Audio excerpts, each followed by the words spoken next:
आज तक लोगों को नहीं मालूम कि पूजन करने बैठते हैं तो सबसे पहले क्या करते हैं। पर सबसे पहला काम मंदिर में बिना पंडित के सबसे पहला काम कौन सा होता है? तो सबसे पहला काम होता है भगवान को धन्यवाद देना कि आज भी आपने मुझे इस मंदिर में आपका दीदार कराने के लिए, दर्शन कराने के लिए बोला। अगर पंडित साथ में होगा तो पहले वो मंत्र बोलेगा, स्वस्ति वाचन करेगा।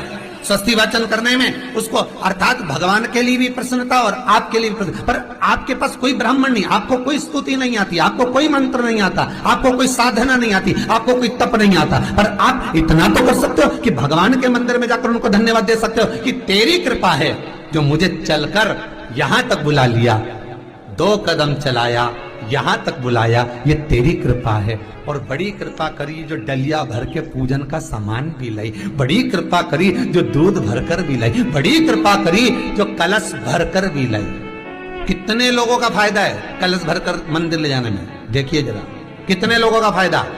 हिंदू धर्म में विष्णु पुराण में, पद्म पुराण में लिखा है, सौभाग्यवती नारी जब भरा हुआ पानी का लोटा लेकर कलश लेकर जाती है और उसको देखकर कोई व्यक्ति निकल कर चले जाता है तो जिस काम के लिए जाता है वो काम सफल हो जाता है। मंदिर का ही लोटा, मंदिर का ही पानी, सिर पे पल्लू लेके हर हर महादेव, बस शिव जी के चढ़ा रही और इतने प्रेम से रिझा रही। अब फ्री का पानी था तो एक लोटे में मन भी नहीं माने। अरे करा तो भगवान के सम्मुख में पहुंचकर अगर आप जल का पात्र भी लेकर जा रहे हो, भरा हुआ लेकर जा रहे हो, तो कितनी प्रसन्नता की बात है। हिंदू धर्म की रीति है, जिस पात्र को हम जल चढ़ाने लेकर जाते हैं उस पात्र में भगवान के चरणों का जल लाते हैं, खाली पात्र नहीं लाते। क्या लाते हैं? भगवान के चरणों का जल। उस चरणों तक को लेकर आए, घर में रखा, सबने अपने नैनों में लगाया, हृदय में लगाया, चित्तवृत्ति में लगाया। खाली पात्र हम लेकर वापस नहीं आ रहे हैं। शिव मंदिर में जब जब जाओ, जल चढ़ाने के लिए जाओ, पात्र तुमने शंकर जी को पूरा पानी चढ़ा भी दिया तो शंकर के चरणारविंद का थोड़ा सा जल पात्र में डाल के भले 2 बूंद लाओ, 4 बूंद लाओ, इतना सा लाओ, पर लाओ और उसको पूरे परिवार के नेत्रों में जब लेकर आए हो चरणों तक तो लगाओ। पर खाली पात्र नहीं लेकर आना। खाली पात्र लाने में ध्यान दीजिए, जब आप पूरा जल समर्पित कर देते हैं, जल समर्पित भी पूरा करना है, भगवान को चढ़ा रहे हो तो पूरा समर्पण होना चाहिए, पूर्ण समर्पण। इसलिए शंकर भगवान को अधूरा समर्पण नहीं, इसलिए श्रीफल भी पूर्ण चढ़ता है। शंकर जी के मंदिर में श्रीफल नहीं फूटता, पूर्ण श्रीफल। बेलपत्री भी पूरी, चावल का दाना भी चढ़ेगा तो आखा, फल भी चढ़ेगा तो आखा, फूल भी चढ़ेगा तो आखा।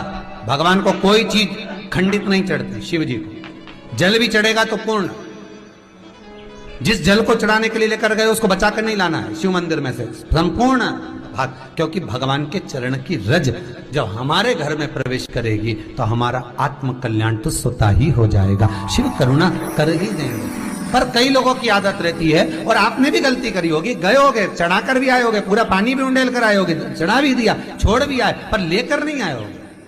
कई लोग गलती कर जाते हैं और फिर बाद में कहते हैं हम तो इतने साल से पूजन कर रहे हैं, भगवान हमारी सुन ही नहीं रिया। तो भगवान के मैं तो तैयार बैठा, पर तू नवा के चली जाए, लेके तो कहीं जाए।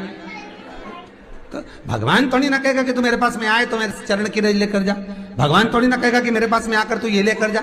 भगवान तो कहेगा मेरे पास में आया है, मांगना कुछ मत, बस मुझे जो स्नान कराया है मेरा चरणोदक लेकर जा, छीट दे पूरे घर में, संपदा भरना मेरा काम है। जहां मेरी चरण की रज पहुंच गई वहां संपदा स्वतः पहुंचती है, मैं वहां पहुंच जाता हूं। तो चरणों तक ले जा। पर लोग ले जाते हैं, पूजन करते, कलश भी उंडेलते, जल भी चढ़ाते, पर आते समय खाली लेकर आ जाते। भगवान को इतना बुरा लगता, मेरे दरवाजे से खाली जाए, मुझे कितना बुरा लगेगा। जो आए वो भर कर जाए, भले 2 बूंद लेकर आओ, पर उसमें चरणों तक थोड़ा सा लेकर अवश्य आए। उसी तरह जल चढ़ाने के बाद हम जब लेकर आते हैं पात्र के अंदर, ये उसमें उसकी बरकत है। गर्ग संहिता में दूसरी चीज कही, उसको भी समझ लीजिए। गर्ग संहिता में कहा गया, जब आप घर से जल लेकर जाते हो भरकर, तो ये सृष्टि की जितनी नदियां हैं, पृथ्वी पर जितनी नदियां विद्यमान हैं, जितने तालाब, जितने सरोवर, जितने कुंड, जितने विराजमान हैं, उन सारे तीर्थों का जल जब आप घर से लेकर निकलते हो तो वो तीर्थ का संपूर्ण जल आपके कलश में आ जाता है। और जब आप उस जल को शिव पर समर्पित कर देती हो और 2 बूंद चरणादक लेकर जब जाती हो तो शिव महापुराण गर्ग संहिता पद्म पुराण कहती है वो जल साधारण नहीं रहता, वो गंगा जल बनकर तुम्हारे घर को पवित्र करने के लिए पहुंच जाता है। वो पवित्र गंगा जल बन जाता, उसको लेकर प्रवेश कर जाता। हम बार बार कहेंगे भगवान के मंदिर जब भी जाओ ना, चेहरे पर प्रसन्नता होना चाहिए। किसी से मिलने जाओ ना, चेहरे पर अगर प्रसन्नता नहीं और ऐसे ही पहुंच गए ना तो वो श्रेष्ठता नहीं मानी गई।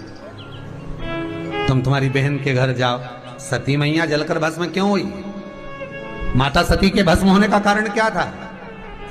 सती को पिता पर जितना क्रोध आया उससे ज्यादा क्रोध सती माता को अपनी बहनों पर आया कि मेरी इतनी बहन, ये 60 की 60 बहन मेरे सामने खड़ी रही और मैं आई तो प्रेम से मुस्कुराई तक नहीं।